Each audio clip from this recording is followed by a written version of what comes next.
এই মডেলকে নিয়ে কাজ করা একেবারেই উচিত হয়নি। হ্যালো এভরিওয়ান, গত রবিবার ছিল আমার বোনের একটা ফটোশুট, সেই জন্য ওকে নিয়ে চলে গিয়েছিলাম মেদিনীপুর। ওখানে পৌঁছে আমরা খাওয়া দাওয়া করেছি, তবে সেটা আর ভিডিও করিনি। তারপর দেখো মডেল এসে যাওয়াতে আমার বোন ওর কাজ শুরু করে দিয়েছে। মডেল তো দেখতেই পাচ্ছ বসে গেছে, আর আমার বোন তার কাজ করছে। তো যাই হোক, আরও চেনা পরিচিত দু একজন ছিল ওখানে, তবে বোনের সঙ্গে যারা পরিচিত একসঙ্গে কাজ শিখতে গেছিল ওর ম্যাডামের কাছে, তো তারাও কয়েকজন গেছিল ওখানে।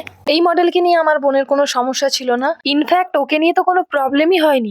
আমার বোন যে ফাইনাল ক্লাস করেছিল সেখানে একটু সমস্যা হয়েছিল, তবে সেটা নিতান্তই তুচ্ছ একটা ব্যাপার।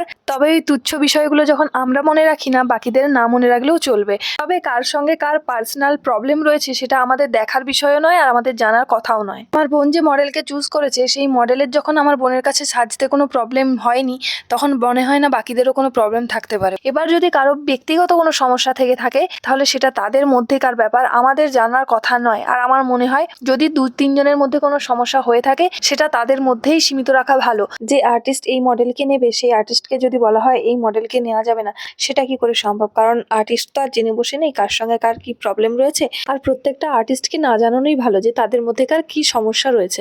তো এটাই ছিল বলার। তবে হ্যাঁ, আমাদের এই মডেলকে নিয়ে কোনো রকম কোনো সমস্যাই হয়নি। ও যেহেতু মেদিনীপুরেই থাকে, তাই ও মেদিনীপুর থেকে জিপসি নিয়ে এসেছিল, প্লাস ওর নিজের যে হেয়ার এক্সটেনশন সেটাও ও নিজে নিয়ে এসেছিল। বাই দ্য ওয়ে, ছাড়ো এই সমস্ত ব্যাপার। এখন চলো মাথায় মুকুট লাগানো হচ্ছে। এই যে মুকুটটা দেখতে পাচ্ছ আমার বোন মাথায় লাগিয়ে দিচ্ছে, এই মুকুটটা কিন্তু আমার বোন নিজে হাতে বানিয়েছে। মডেলকে মুকুটটা পরানোর পর কেমন লাগছে তোমরা কিন্তু অবশ্যই কমেন্ট করে জানিও, আর মুকুটটা কেমন হয়েছে সেটাও কিন্তু কমেন্ট করে জানাতে ভুলো না। আর এখন যে ভিডিওটাতে দেখতে পাচ্ছ কথা বলছি আমরা, এটা হচ্ছে জিপসি নিয়ে একটা সমস্যা হয়েছে। কারণ তৃপ্তি বলে যে মেয়েটা আমার বোনের সঙ্গে ওখানে ক্লাস করতো, ও জিপসি আনেনি।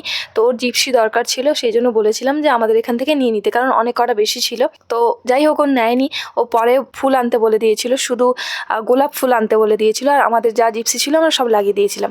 পরে ওই জিপসিগুলো নিয়েই কিন্তু ওর মডেলকে সাজিয়েছিল। শুধু তাই নয়, গ্লাডিওলাস যে ফুলগুলো ওইগুলো কিন্তু পরে অন্যান্য মডেলের মাথায় ইউজ করা হয়েছিল। আগে পরে শ্যুটের ক্ষেত্রে এই জিনিসগুলো তো হয়েই থাকে, অনেকেই জানো অনেকেই জানো না। যাই হোক, জুয়েলারি পরানো কিন্তু অলমোস্ট কমপ্লিট, আর এইদিকে দেখো হেয়ারটাও কিন্তু কমপ্লিট হয়ে গেছে। তো তোমরা দেখে জানিও হেয়ার স্টাইলটা কেমন লাগছে, আর ফুলগুলো দেওয়ার পর কিন্তু আরো বেশি সুন্দর লাগছে। এরপর চলো, শ্যুটের কিছু ছোট ছোট ক্লিপস আমি নিয়ে রেখেছিলাম, সেগুলো তোমাদের সঙ্গে শেয়ার করব। তবে হ্যাঁ, একটা জিনিস বলে দিই, আমি কিন্তু আমার বোনের পারমিশন নিয়ে ভিডিওটা আপলোড করছি, কারণ ভিডিওটা ও এখনো পর্যন্ত পায়নি।